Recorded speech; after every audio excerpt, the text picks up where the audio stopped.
সরাসরি আমাদের সঙ্গে পশ্চিম মেদিনীপুরের হদসাবেরিয়া ডক্টর বিসি রয় এসএস বিদ্যানিকেতনের শিক্ষক বৃন্দাবন ঘটক এই আলোচনায় যোগ দিয়েছেন। স্যার আপনাদের এবং ম্যাডাম আপনাদের সবাইকে স্বাগত জানাচ্ছি। তোমাদের স্বাভাবিকভাবে এই আলোচনা যখন চলবে প্রচুর প্রশ্ন থাকবে, প্রচুর জিজ্ঞাসা থাকবে, ধোঁয়াশাও কিছু কিছু জায়গায় থাকতে পারে, সেটাই স্বাভাবিক। তার উত্তর পাওয়ার জন্য তোমরা সরাসরি আমাদের ফোন করবে। ফোন নম্বর স্ক্রিনের নিচে যাচ্ছে, আরেকবার তোমাদের সুবিধার জন্য বলে দিই 0332460557 এবং 5573 এই নাম্বারে তোমরা ফোন করে তোমাদের প্রশ্ন রাখতে পারো, উত্তর অবশ্যই স্যার এবং ম্যাডামরা দিয়ে দেবেন। আমি শুরুতেই ম্যাডামের কাছে আসতে চাইছি। ম্যাডাম, একটা বিষয় তো ঠিক, ধরুন যেরকম একটা অভূতপূর্ব পরিস্থিতির মধ্য দিয়ে আমরা যাচ্ছি এবং এই অবস্থায় ধরুন লকডাউন ছাড়া করোনা মোকাবিলার কোনো বিকল্প এই মুহূর্তে কারোর কাছে নেই, ফলে এখন আমরা একটা গৃহবন্দী দশার মধ্যে দিয়ে চলছে। কিন্তু তারপরেও যে ইন্টারনেট যুগের মধ্যে বসবাস করছি, ধরুন যে কোনো ছাত্রছাত্রী, যে কোনো পড়ুয়ার যে কোনো প্রশ্ন থাকলে একটা ক্লিকেই তার উত্তর পাওয়া যায়। কিন্তু আপনিও বোধহয় একমত হবেন এই বিষয় নিয়ে যে স্কুলের ক্লাসরুম হোক বা রাজ্যের শিক্ষা দপ্তরের উদ্যোগে সরাসরি বাংলা শিক্ষা ক্লাসরুম, এর বিকল্প কখনো ইন্টারনেট হতে পারে না। না, কখনোই না। প্রথমে আমি এই বিদ্যালয় শিক্ষা বিভাগ এবং এবিপি আনন্দের সহযোগিতায় যে বিদ্যালয় শিক্ষা বিভাগ যে ক্লাসরুম অনুষ্ঠানটা আমাদের শুরু হয়েছে তাতে আমরা সমস্ত ছাত্রছাত্রীদের স্বাগত জানাই। আর কখনোই ইন্টারনেট আমাদের ক্লাসরুমের সরাসরি বিকল্প হতে পারে না।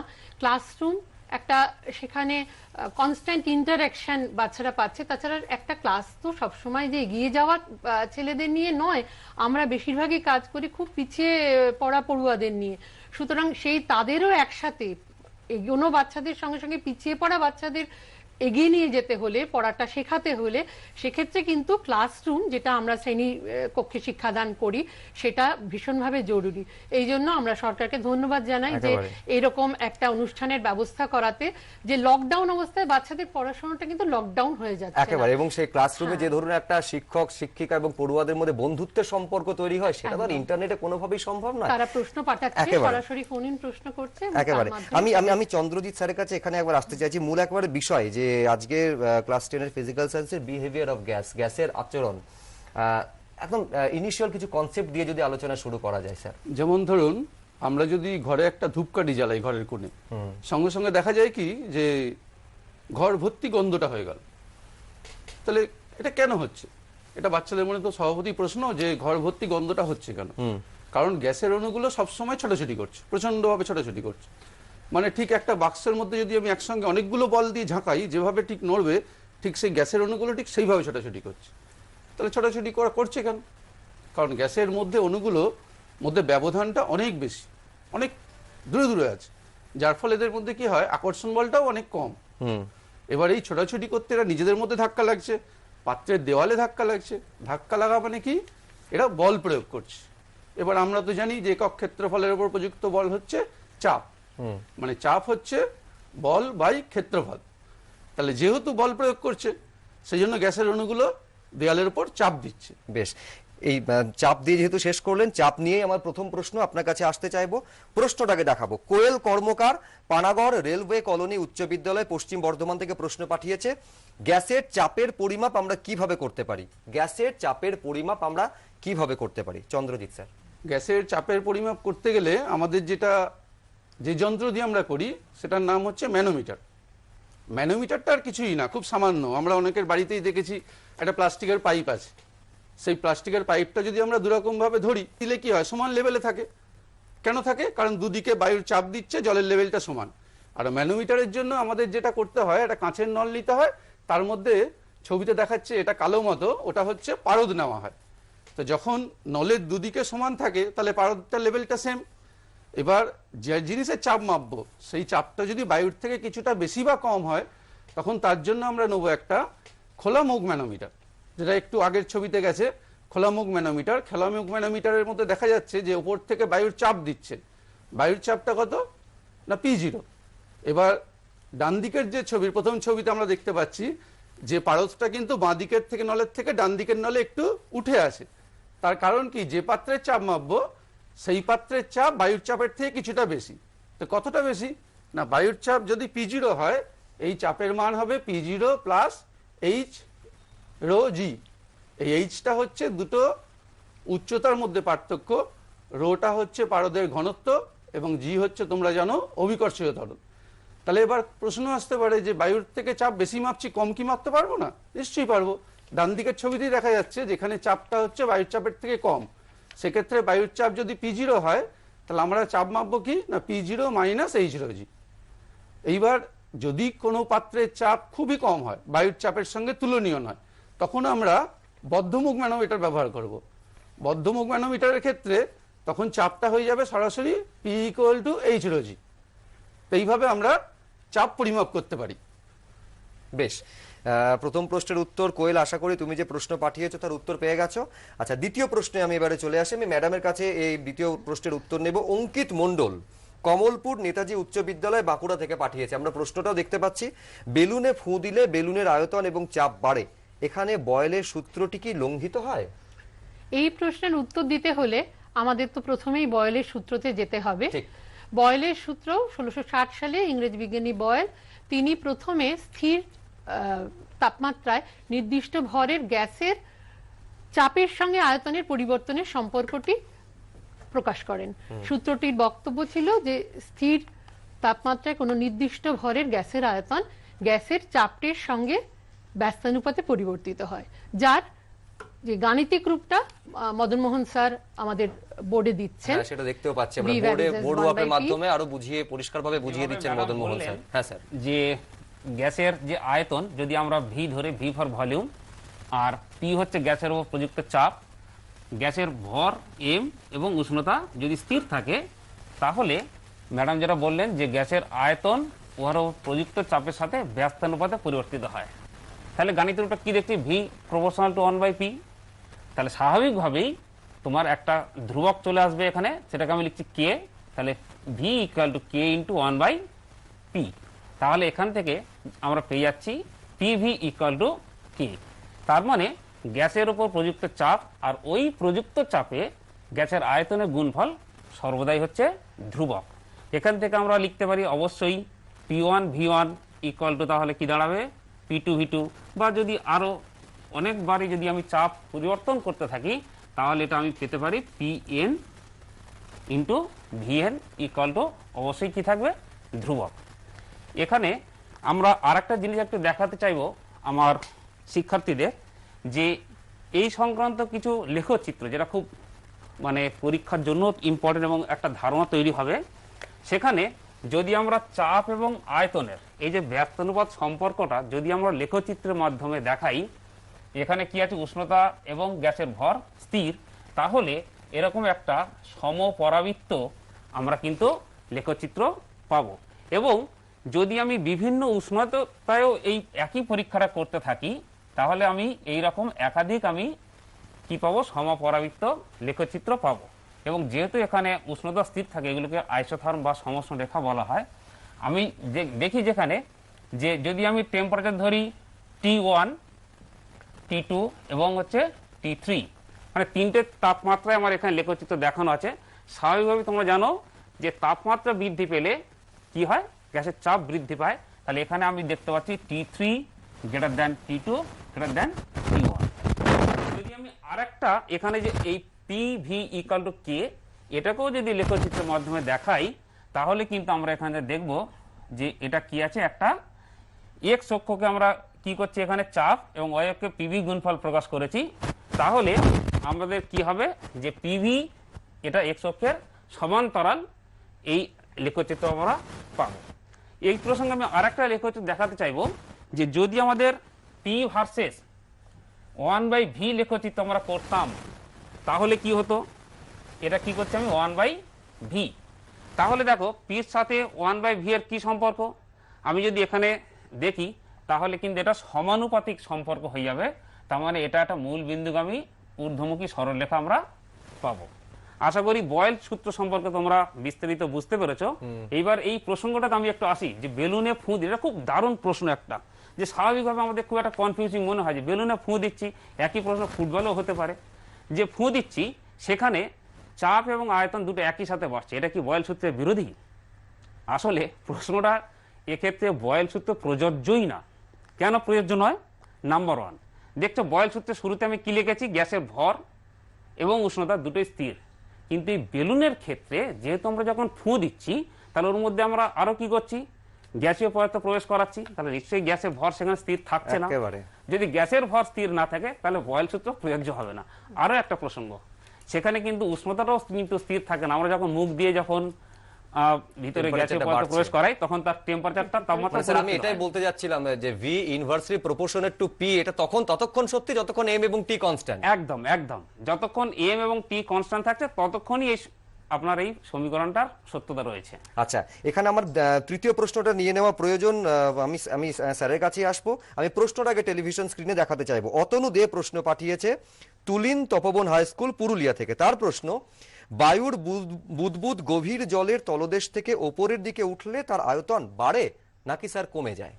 আচ্ছা, এই উত্তরটা দেওয়ার আগেই একটু চন্দ্রজিৎ বাবু একটু আগে বলেছেন তোমাদের ম্যানোমিটার এর চাপের যে ফর্মুলা, উনি বলেছেন যে পি ইকাল টু তোমরা শিখেছো এইচ ইন্টু রো ইন্টু জি, যেখানে উনি বলেছেন যে এইচটা হচ্ছে হাইট মানে উচ্চতা। এক্ষেত্রে আমাদের এখানে পুকুরের গভীরতা, অর্থাৎ যেখানে বায়ুর বুদবুদ হচ্ছে সেটা হচ্ছে গভীরতা, আর রো হচ্ছে জলের ঘনত্ব, জি হচ্ছে ওই স্থানে অভিকর্ষিত ত্বরণ।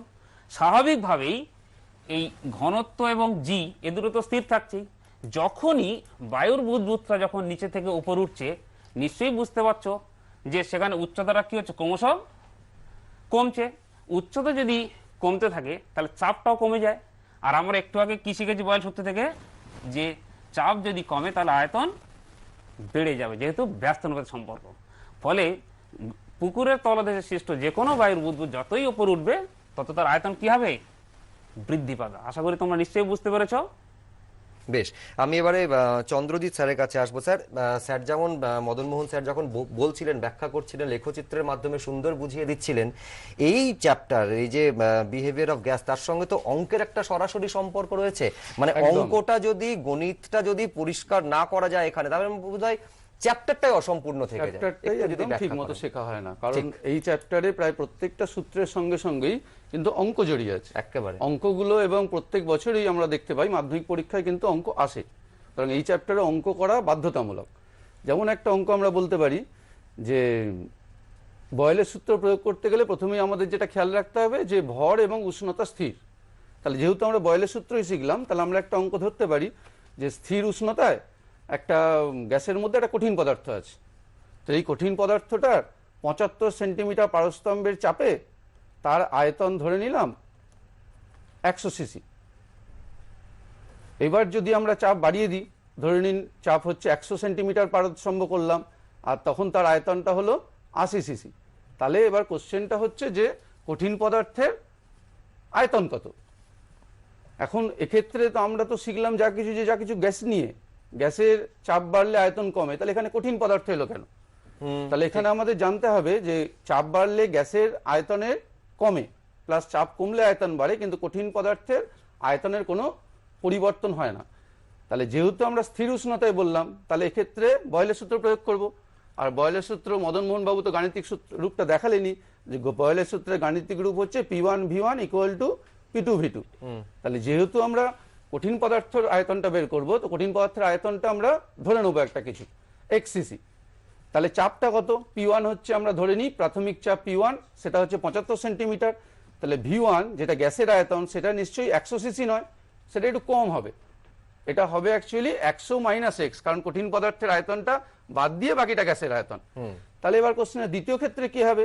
দ্বিতীয় ক্ষেত্রে চাপটা তো 100 সেন্টিমিটার, তাহলে গ্যাসের আয়তন এক্ষেত্রেও একই রকম, গ্যাসের 80 থেকে কঠিন পদার্থের আয়তনটা বাদ যাবে 80 - x। তাহলে স্ক্রিনে দেখা যাচ্ছে যে P1V1 = P2V2। আমি যদি প্রত্যেকটা মান P1 এর মান বসাই 75, V1 এর মান 100 - x, P2 এর মান 100, এগুলো বসাই, তাহলে প্রত্যেকটা থেকে আমরা সমাধান করলে পাবো x এর মান আসছে 20। তার মানে কঠিন পদার্থটার আয়তন অ্যাকচুয়ালি ছিল 20 সিসি। তাহলে এটা আমরা একটা বেশ কঠিন এবং গ্যাস এই দুরকম পদার্থ মিশিয়ে একরকম অঙ্ক করলাম। তাহলে যে ক্ষেত্রেই উষ্ণতা স্থির থাকবে সেক্ষেত্রেই কিন্তু আমরা এই বয়েলের সূত্রটা প্রয়োগ করার চেষ্টা করব। আচ্ছা, বেশ। আমি এবারে জয়দীপ স্যারের কাছে একবার আসবো। স্যার, আমার মনে আছে যখন আমরা ক্লাস 9-10 পড়েছিলাম, মানে একসাথে উচ্চারিত হতো চার্লস এবং বয়েল, মানে বয়েলের সূত্রটা আমরা পড়লাম এবং ব্যাখ্যা করলাম, চার্লসের সূত্রটা না পড়লে সেটাও যেন অসম্পূর্ণ থেকে যায়। আপনি যদি একটু দুটো সূত্র যেন হাত ধরাধরি করেছে, একেবারে হাত ধরাধরি করে এগোচ্ছে, ঠিক ব্যাপারটা একটু ক্ল্যারিফাই করি। ব্যাপারটা হচ্ছে যে চার্লসের সূত্রটা কি এবং কখন এলো। অ্যাকচুয়ালি কিছুক্ষণ আগে ম্যাডাম বলেছেন যে ওই 1660 62 এরকম সময়তে এসছে বয়েলের সূত্র। ঠিক তার 125 বছর পরে 1787-এ চার্লস কিন্তু এই একটা বিবৃতি যেটা সূত্রের আকারে দিলেন পরীক্ষালব্ধ ফলের মাধ্যমে। তো সেটা কি অ্যাকচুয়ালি? সূত্রের তো একটা বক্তব্য থাকবে মিনিয়েচার ফর্মে, তো সেটা আমাদের বলতে হবে। তো অপরিবর্তিত চাপে প্রদত্ত ভরের কোনো গ্যাসের উষ্ণতা আমরা যদি বাড়িয়ে যাই, তার সঙ্গে কি আয়তনের সম্পর্ক, সেটাই কিন্তু অ্যাকচুয়ালি আমাদের চার্লসের সূত্রে বলা হচ্ছে। তাহলে সূত্রটা কি?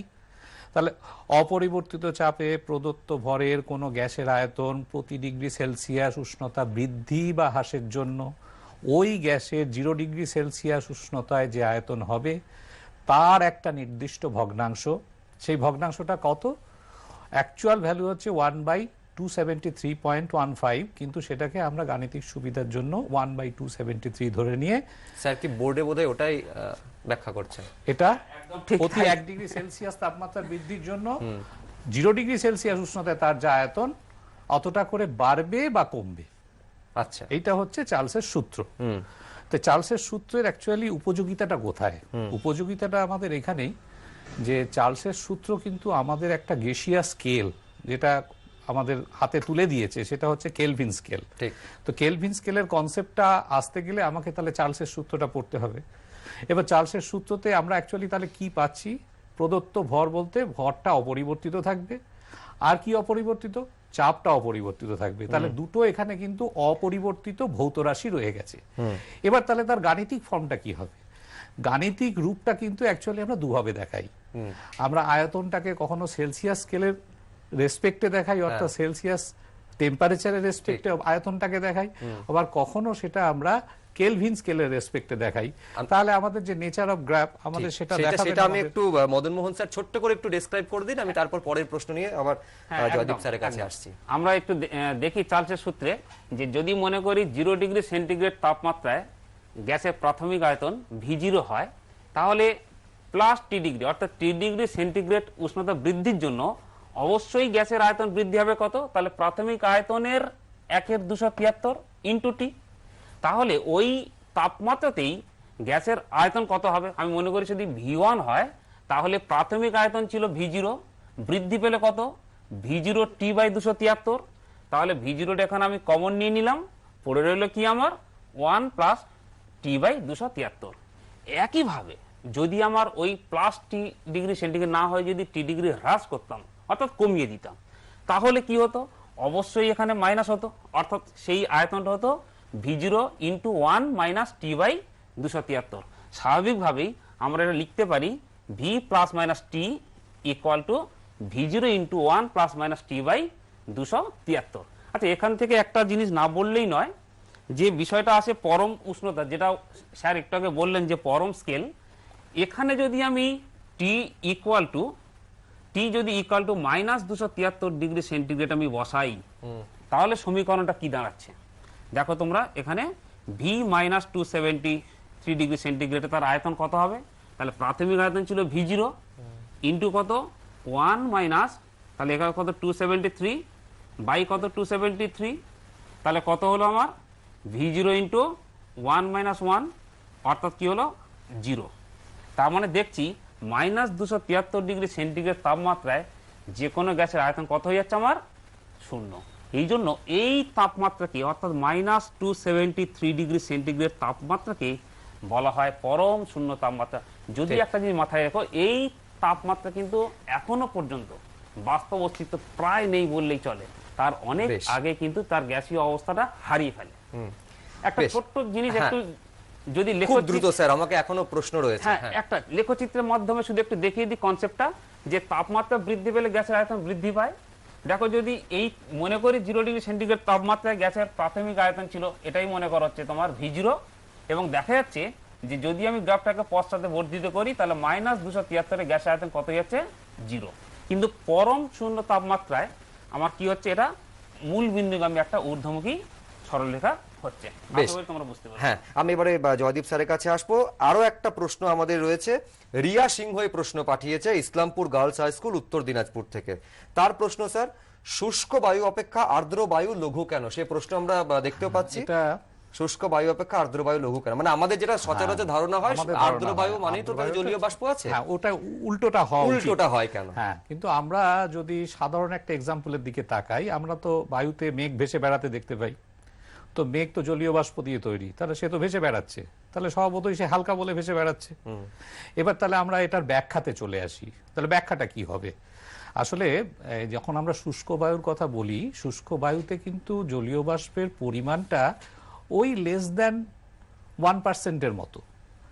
কিন্তু যদি জলীয় বাষ্পের পরিমাণটা 4% বা তার বেশি বেড়ে যায়, তখন শুষ্ক বায়ুর যে আমাদের মোলার মাস, যেটা মলিকুলার মাস বা মোলার মাস যেটাকে আমরা বলি, সেই মোলার মাসের যে ভ্যালুটা, সেই ভ্যালুটা জলীয় বাষ্প দেখা যাচ্ছে সেখানে কিছু গ্যাসকে কিন্তু নাইট্রোজেন, অক্সিজেন এগুলোকে কিছুটা ডিসপ্লেস করে দিচ্ছে, সরিয়ে দিচ্ছে সেখান থেকে, সেই জায়গাটা গিয়ে জলীয় বাষ্প দখল করে নিচ্ছে কিছুটা। এই দখল করে নেবার ফলে দেখা যাচ্ছে তার যে মলিকুলার মাস বা মোলার মাস যেটাকে আমরা বলি, সেটা কিন্তু দেখা যাচ্ছে কমে যাচ্ছে। তো ন্যাচারালি তার কি হয়ে যাচ্ছে, ভরটা কমে যাচ্ছে। তাহলে ভর কমে যাওয়ার জন্য হচ্ছে কি, জলীয় বাষ্প পূর্ণ বায়ুটা হয়ে যাচ্ছে, হালকা হয়ে যাচ্ছে। সেই জন্য আমরা বলি যে শুষ্ক বায়ু দেখা যাচ্ছে আর্দ্র বায়ুর থেকে বেশি ভারী, বা কনভার্সলি যদি কথাটাকে বলি, যে আর্দ্র বায়ু শুষ্ক বায়ুর থেকে হালকা। বেশ, আশা করি তুমি তোমার উত্তর পেয়ে গেছো রিয়া। আচ্ছা, এবারে আমি পরের প্রশ্ন নিয়ে সরাসরি বৃন্দাবন স্যারের কাছে চলে যাব। স্যার, দেবস্মিতা ভট্টাচার্য এই প্রশ্ন পাঠিয়েছে, আমি আগে প্রশ্নটা দেখাতে চাইবো দর্শকদের। দেবস্মিতা ভট্টাচার্যের প্রশ্ন, B college model school Howrah থেকে সে পাঠিয়েছে। তার প্রশ্ন, প্রধানত কোন কারণে বাস্তব গ্যাসগুলি আদর্শ গ্যাসের আচরণ থেকে বিচ্যুত হয়? প্রধানত কোন কারণে বাস্তব গ্যাসগুলি আদর্শ গ্যাসের আচরণ থেকে বিচ্যুত হয়? বৃন্দাবন স্যার উত্তরটা দেবেন প্লিজ।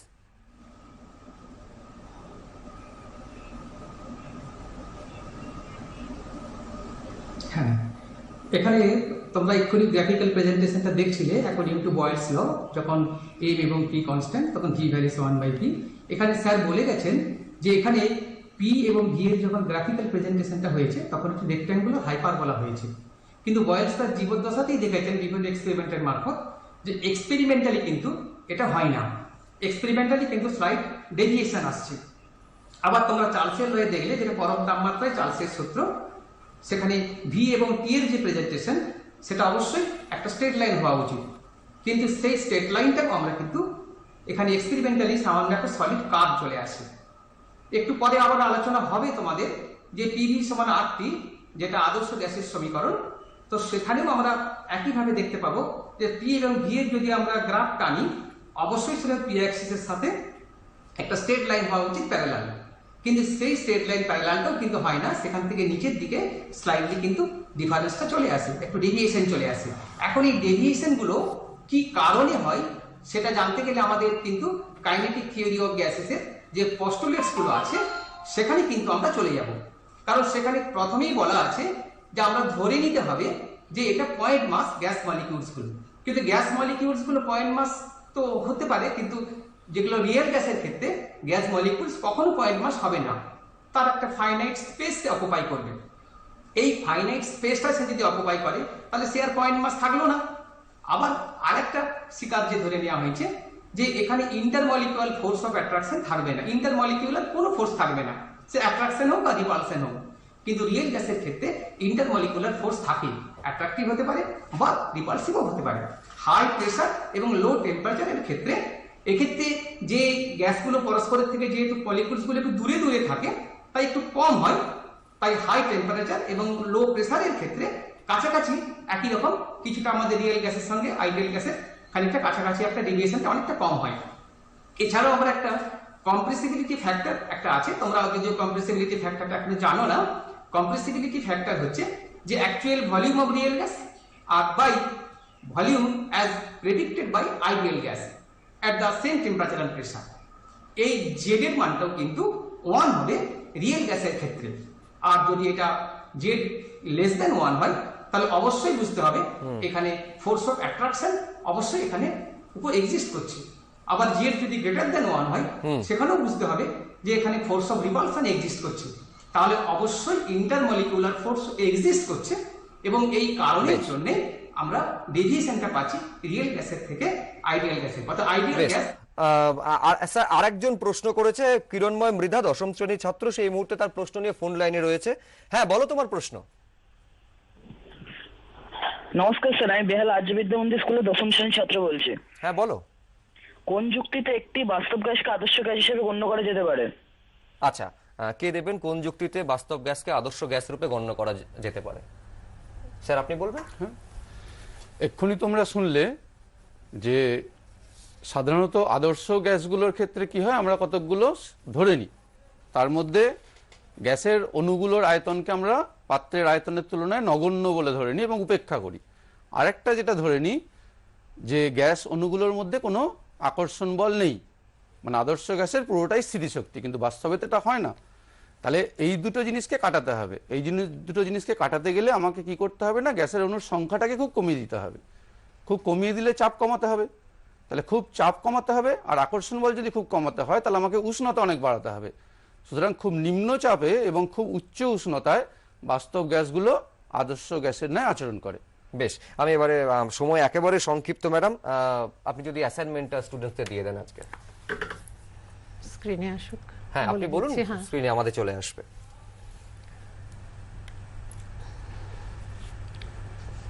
আদর্শ আচ্ছা। গ্যাসের, হ্যাঁ দেখতে পাচ্ছি আমরা। হ্যাঁ, আমাদের আজকের অ্যাসাইনমেন্ট শুধু তো জানলে শিখলে হবে না, অ্যাসাইনমেন্ট তোমরা বাড়িতে করবে।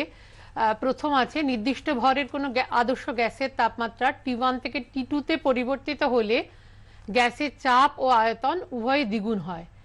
T1 ও T2 উষ্ণতার মধ্যে সম্পর্ক নির্ণয় করো। প্রথম প্রশ্ন। দ্বিতীয়, স্থির চাপে কোনো নির্দিষ্ট ভরের আদর্শ গ্যাসকে 273 কেলভিন থেকে 546 কেলভিন উষ্ণতায় নিয়ে গেলে প্রাথমিক ও অন্তিম আয়তনের সম্পর্ক নির্ণয় করো।